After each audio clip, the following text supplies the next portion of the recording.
them. Girl, you know you love him. So, so do you see yourself coming back as Spider-Man again? I actually was trying to bring it back. Really? Yeah, that's Trying to bring it back. You know, it's funny.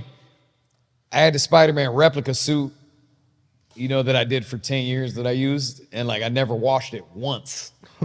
10 years we made those episodes. Never washed it once because it was custom made by this design. This man. It's like Yeah, I didn't want to ruin it. It's like you know what I'm saying? that sweater. I've never watched. I was like, hey man, joint look icy, so I mean, nobody knows except for me. Bro, that thing reeks so crazy. So I took it back to my costume maker to try to make like a newer, better, updated one. Cause like I was doing it in early internet, and like I think we were doing it like one of the Tobey Maguire costumes, more like navy and dark red, but I wanted it to be like royal blue and red. So yeah, I'm trying to revamp. I'm just gonna do 2 episodes and just see how it rocks, but they gotta be. I'm not putting them out unless they're fire. How much did it cost to make that outfit? This one I think it was like $8K. Wow. But I actually, the dude gave me a deal, so I bought two characters. I'm not gonna say the other one. I don't want to give anything away, but it was $8K. I think when I first did it was $2,500, but it's like early cosplay, early internet. You know, cosplay is such a big thing, but we were one of the first to like. I was the first one to do a cosplay basketball video, Spider-Man basketball, and so now I do like a couple different ones every year, like a cosplay. It's all different stuff. You know what I'm saying? You know what's crazy? You walk into Grayson's closet, and his shoes, they're worn out, like right here, like on the corner. On the inside, inside toe. the Yeah, inside, like right there. They're worn out from him. Wow. He's so fast, his shoes slipping to the side. And he's got like I mean, most shoes get worn out on the bottom. Well, I always have a hole right there. It's a hole right on my crossovers. I guess I drag my feet on there. Do you have any kind of shoes coming out in the future that you're working on? No, I actually haven't had a signature shoe since And1 back in the day. You know, and then to make it on your own, it's a heavy spend and it's a heavy, you know, marketing between what you would do to make 1,000 pairs. If you could make a shoe, you know, today, is there a certain type of shoe you kind of want to use as a reference that you like a lot? Like, hey, I want to do the Dunks or I want to do the Air Force Ones. What would you kind of use? Yeah, well, those are streetwear, but I know what you're saying. Yeah, but hey, whatever you want. Just Kobe 5 or Kobe 11s are my favorite. Okay. Yeah. So I'd want it to feel like that, but I probably try to make it look a little bit different. You want to have it have its own style. I think any colors you want to throw in? Kyrie had some really dope sneakers too. You know what I mean? I do something really loud to capture attention because I think at the end of the day, the sneaker market's so competitive. And if you're coming with a sneaker that's not Nike or not Adidas, you're basically already lost in the sauce for it. But I'll do something that screamed really loud so that it really stood out on video. You know, like when I wear the Bruce Lee Kobe 5s, they pop really hard on the video because they're yellow, black, and with a little bit of red. And so I would do something that stood out. You know, you'd make a bunch of colors, though. I'd probably do like a South Beach colorway, something that's black and yellow, would you do white like and black that anybody could wear. Would you do a limited run or would you just make a bunch of them? It's too hard to say. It's too hard to say. I think limited run for sure, though. But now you pre-sale. Pre-sale. You know, if you come in independent, you wouldn't spend $100,000 to make the inventory. You would spend... Well, sorry, you wouldn't spend $200,000 to make the inventory. You'd probably spend $100,000 pre-sell them all. And try to make your money. But honestly, dude, I looked at it like doing an independent shoe. It's too much of an upward climb. It was not my interest. I think people that do them, they find out how hard it is. They end up breaking these and are losing money and stop. Unless they have big investment, third-party investment from up top. But, you know, also it's not the time to lock that down. Like just doing YouTube and staying relevant to culture this long is like a difficult thing. It takes everything out of me because I do all platforms. I have 5 million on Facebook, 6 million on TikTok, 8 million on YouTube, you know, on IG. five or six on IG.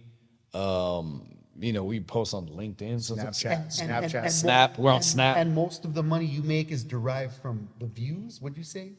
No, most is ads on the videos. Yeah. So my management, big shout out to Long Haul Management. They're fire, bro. They bring me you know, it's called brand campaigns nowadays in the digital space.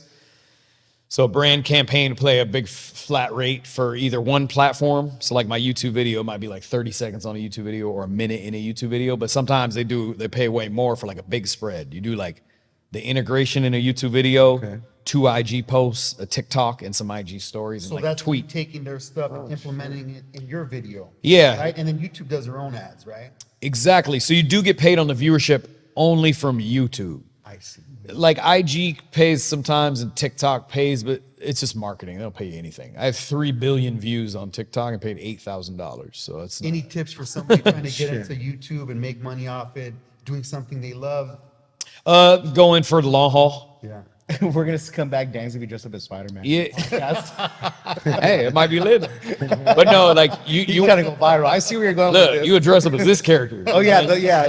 That's Bobby. The razzle dazzle. We actually designed that app of Bobby right there. Wow. See the resemblance? Hey, But no, YouTube is for the long run. Yeah. So, I always tell people like, oh, you do YouTube, so your first 500 videos, nobody's watching them. You still cool? It's a cold world, but it's true. Like, All right. it's nobody watching them. Some you know. guy told me it took him 7 months to really see the fruits of his labor Well, take off. damn, that was quick. And it was, I'd say 4 videos a month, consistently. By the 7th month, that's when he got his first video that got 1 million views. And then from there, Oh, it took off. well, he's doing a great job though. That'd be more on the upper echelon. The most people. It's hard too. It's like, do you live in LA and New York, and are you around the inner circle of entertainment, talking about the tricks, tips, and secrets? Because if you're not, you almost have no shot. This guy was to in be the honest. cannabis arena, and I think at that time there wasn't a lot of other people doing that. So maybe he had like, Yeah, if you're early to something, it's big. Like I did the first cosplay basketball video. You know what I'm saying? The first to do that. I did the first. Oh, here's what's crazy. I'm the first basketball influencer of all time. Well, it wasn't a genre. I did it in 09 for the live show. There was a couple entities at the time. There was like Ball is Life and there was Hoop Mixtape. yeah. But I was the first basketball social media influencer ever. YouTube. I was on YouTube, Instagram, all that. Crazy. And so I started out first by uploading my old highlights from Man One. Then as I would play, I would upload new ones. That fan taught me to edit.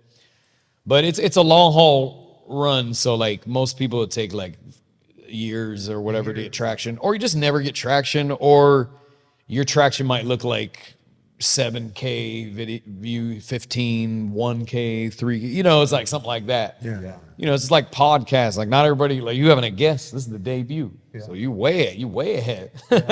But even that's still hard. Yeah. You know what I'm saying? We have a friend, we're not gonna say names, no shade, but they got A-list celebrities on the pod all the time. Can't get it to get no traction. So it ain't really about the celebs, how you do your infrastructure. Yeah, for sure. What's your media team looks chefs like. Consistency, and then also it's quality. the chefs in the back kitchen boiling and chopping and cutting and cooking it up. It's actually a big Rubik's Cube of a whole bunch of variables. So like it starts with how was it shot? How is it framed? All that stuff. So it's like, how is it actually filmed? Number one. Number two, how good was the idea? Really, number one is how good was the idea? That's the foundation. A lot of people lose right there. Your idea didn't have mass appeal, you know what I'm saying? Or didn't even have any appeal, or some appeal, or no appeal, or whatever, right? Because sometimes things can look good in your head, but then you bring it to life. It's like, oh, this is kind of weird. So you got to deep think through your ideas if you want to go off. At first, I'd say just do what you think. You know what I'm saying? Just get a bunch out and learn as you go. But it's the idea, it's how it's shot, it's how it's edited, what's the sound. You know what I'm saying? And edit's a big key. You know what I'm saying? Yeah. Edit is like For sure. everything. Then it's like, how consistent are you on the uploads? Like Shorts. yeah, it's like, are you doing short form also? I mean, it's a whole big Rubik's Cube, but if you can like hit on all the variables or like 80, 90% of those, then you probably. Girl, you know